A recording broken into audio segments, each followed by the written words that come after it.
Hey, what's up gamers? It's your boy Boss Mac of BackToGaming.com, and for today's video we have the GIGABYTE AORUS AX370 Gaming K7 motherboard, and we will be doing our unboxing and overview of this motherboard for this video. So first off, we'll start with the packaging. So we'll put this motherboard aside as we take a look at the package. And as we've seen in the other AORUS motherboard, this also comes in a black box with a AORUS logo printed in the front. There is no glamour shot of the actual motherboard, but otherwise it's just a bold print of the model name, which is quite confusing. But if you don't know motherboards, well, everything is confusing. So this is the AX370 Gaming K7, and it is under the AORUS line. It is still a GIGABYTE motherboard, as it says so right there.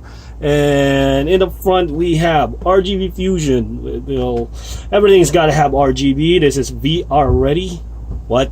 And it's got Smart Fan 5, Killer LAN, and Ryzen. It supports Ryzen processors, and it has the X370 chipset. As I've always said in our other X370 videos, do make sure you check the X370. If it doesn't say so in the model name, do check the sticker. All AMD X370 and B350 will have their chipset indicated in the packaging. So this is socket AM4, and it uses the X370 chipset. At this side we got AX370 Gaming K7, we got AX370 Gaming K7 in this side as well, and a lot of details and languages I do not and cannot read. We got AX370 at this edge as well, and AX370 Gaming K7 at this edge as well. At the back we have a lot of details for the motherboard as we adjust the camera. So we have details about the lighting. The RGB fusion, basically this is the way you can control RGB headers, the built-in RGB lighting, and just tweak it the way you want. There's another software you have to install. To control it, and basically that's it. And we have the dual ALC 1220. They say this has Sound Blaster X-Spice port, but that's mostly software, and it still uses ALC 1220 audio chip for the actual sound card. So this has two LAN right here, two network interface card. We have one that is the Killer LAN Ethernet E2500, and the other one is an Intel, I believe it's an Intel i219 or i21911. Let's confirm to their page, and it does say it is a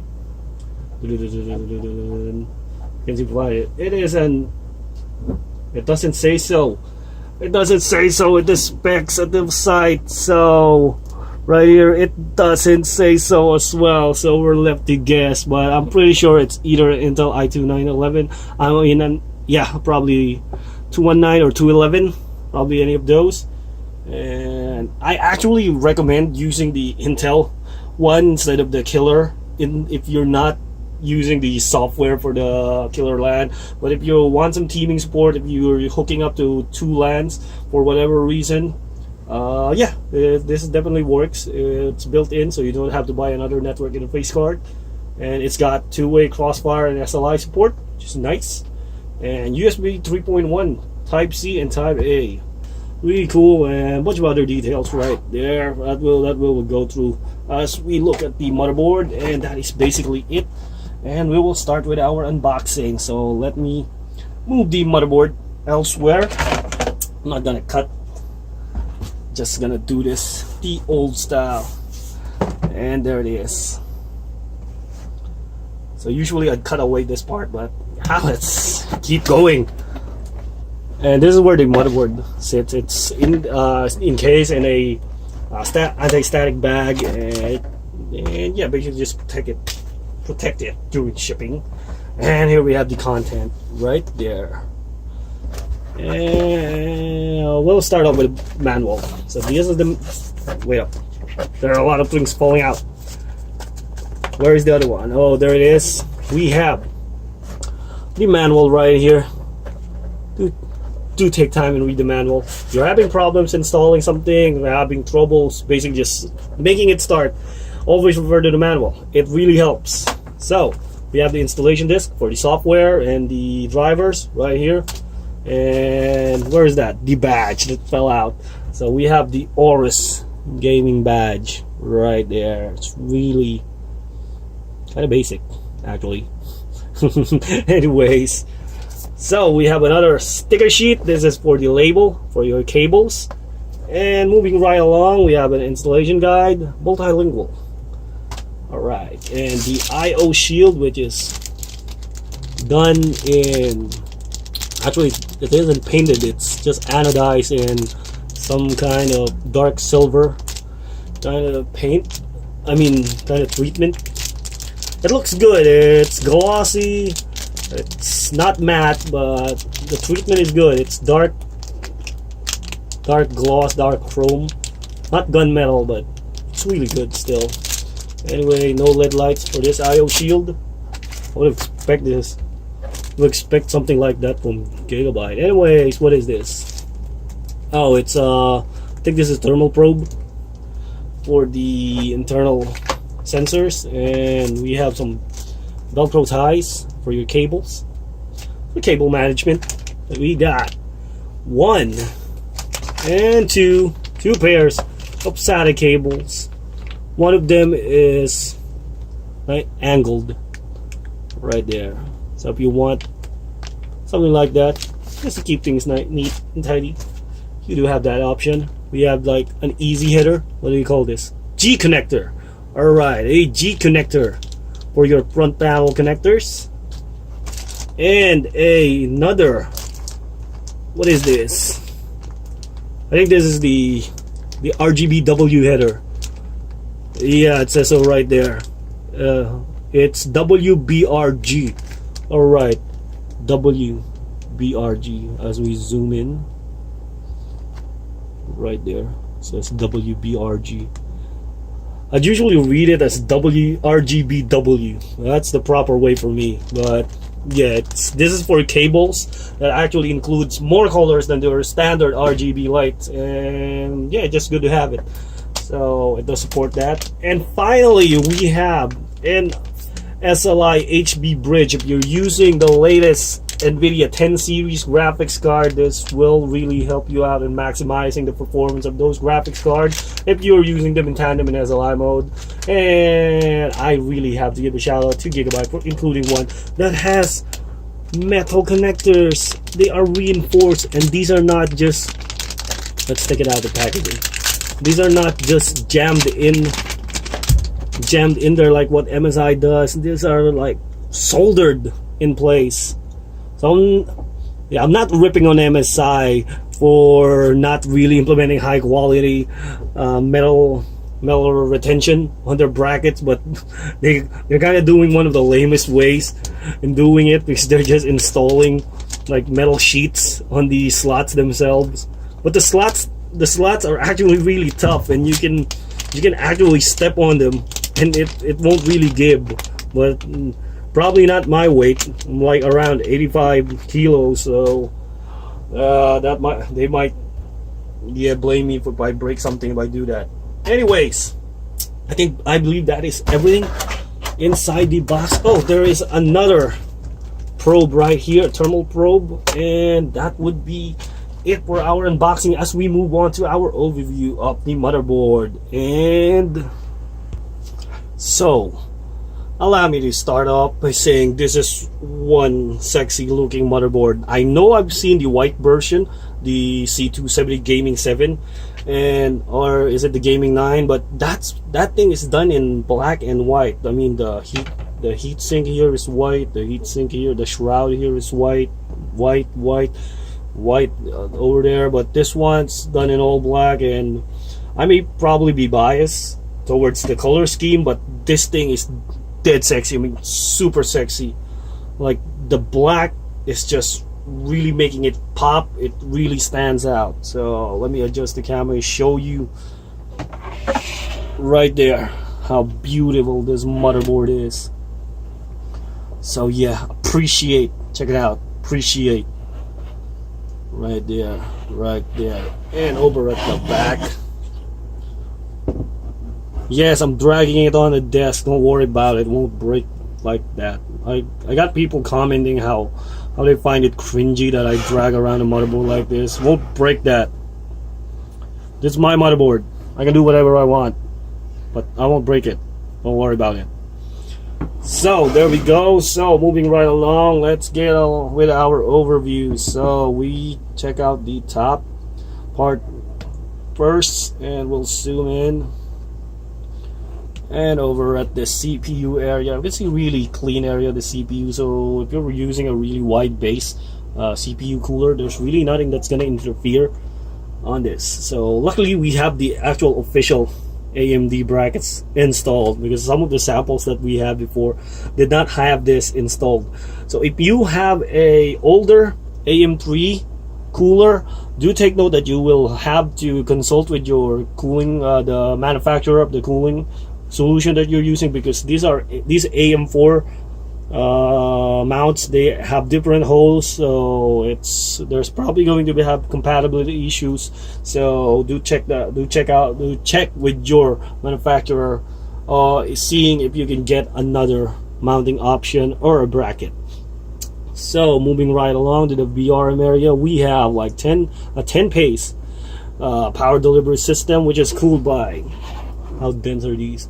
These are not really dense heatsink. I'm really in favor of dense heatsink just because of their ability to cool and retain heat, to dissipate heat. And in this one, it's hollow, and I'm not really feeling the lack of significance or legit weight to this. And this motherboard, it's really high quality. The way you hold it, there's some weight in this, so you know something. I mean, you know there are things here that are really dense and really heavy, and I gotta give props to Gigabyte for really ensuring that this is a high quality motherboard. So moving right along, we have the DIMM slots, which are lined with LED lighting.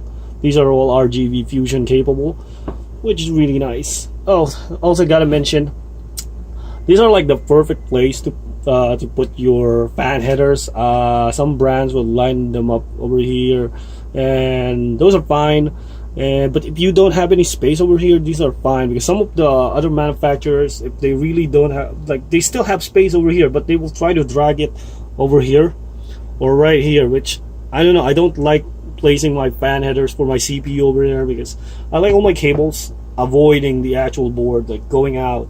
So if they place them in here, it's really hard to cable manage. So anyways, we have the onboard buttons over here at the top right corner.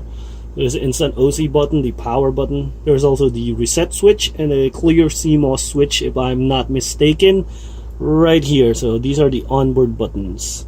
And moving right along, there is another LED light strip over here. So this is removable if you have an extra, but with this board, as we've seen, it does not include a replacement what do you call this, a replacement part for this. Like, it's just this.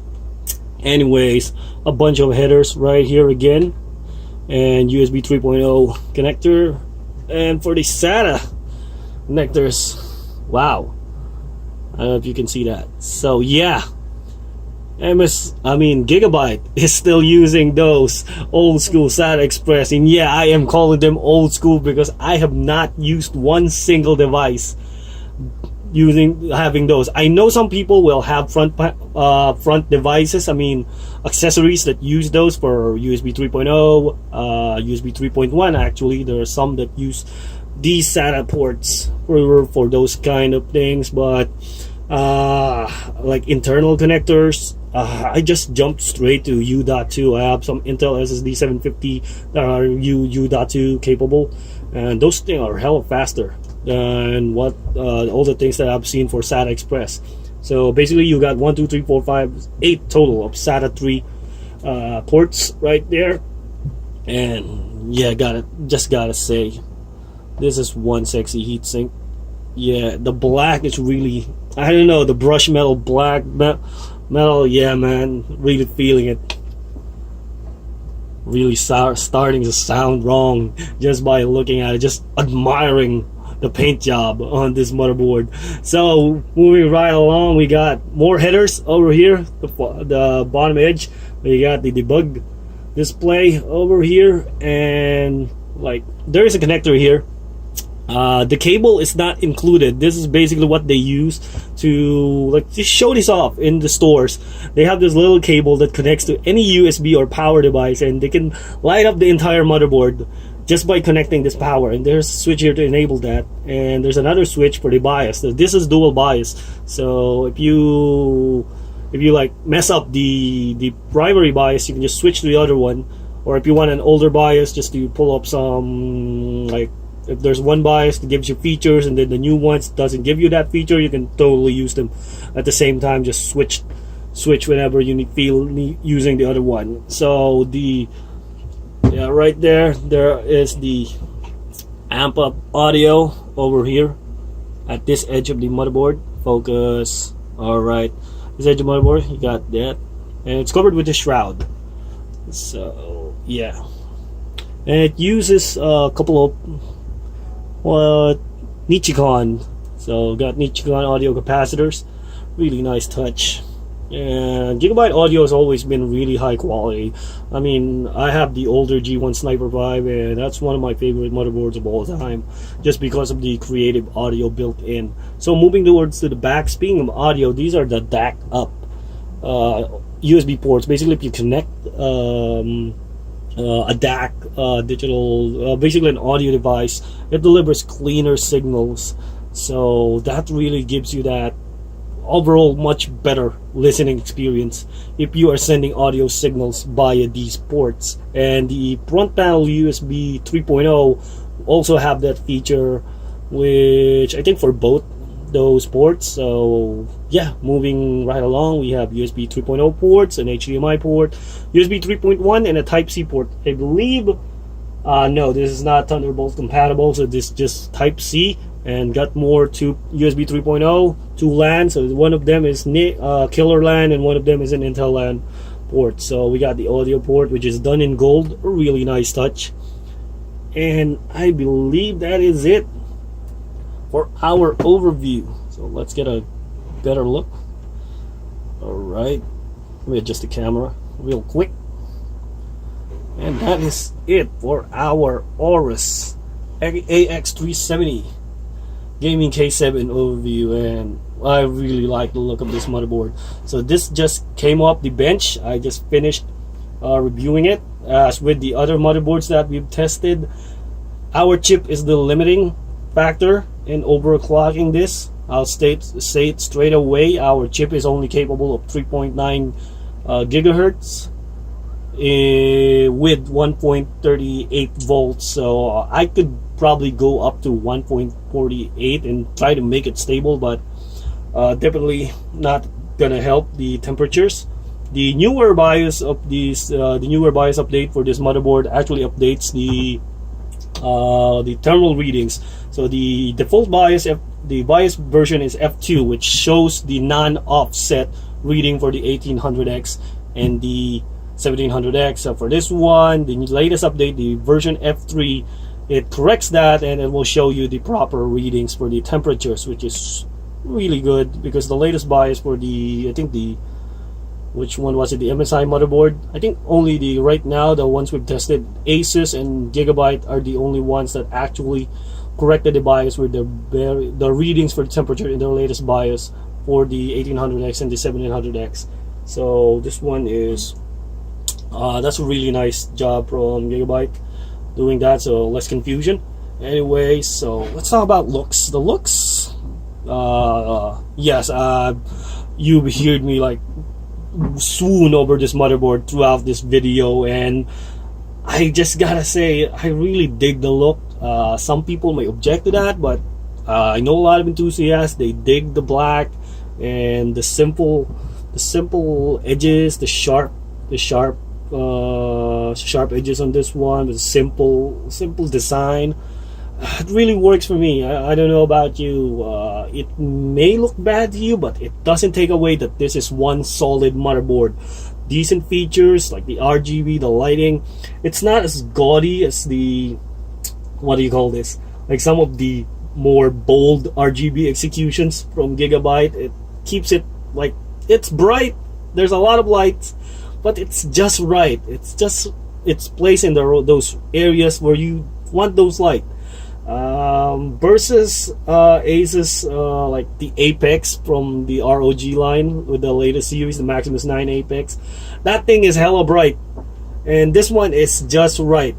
If you have to ask me, that this thing is just right in terms of lighting, just like the AORUS Gaming 9 for the C270. It's just right. Feature wise, there's for AMD, I think it's just right. Everything is loaded. Inclusion of like U.2, because I personally use a U.2 connector. I mean a U.2 drive, as I mentioned before, and it really helps in the testing, because it's really fast storage. It keeps me keeps everything served up, responsive, support. I mean, yeah, basically super fast. Anyways, so yeah, this one decked out board. This is the flagship AMD motherboard, but they intentionally probably left out the Gaming 9 moniker. There's simply more ways to go. They left out the cooling block on the VRM, and yeah, some other features like 3 M2 slots and more of those stuff. So yeah, the build quality is really spot on. It's one high quality motherboard. Just from the feel of it, you have to really hold it in your hand to know just how significantly legit this motherboard is. Yeah, going back, features, looks, performance, everything is spot on. The support for the BIOS really good. DDR4 3000 straight out the box, and yeah. So this has been your boy Boss Mac of BackToGaming.com. If you want to see more videos like this one, don't forget to comment the video, like the video, and subscribe. Peace.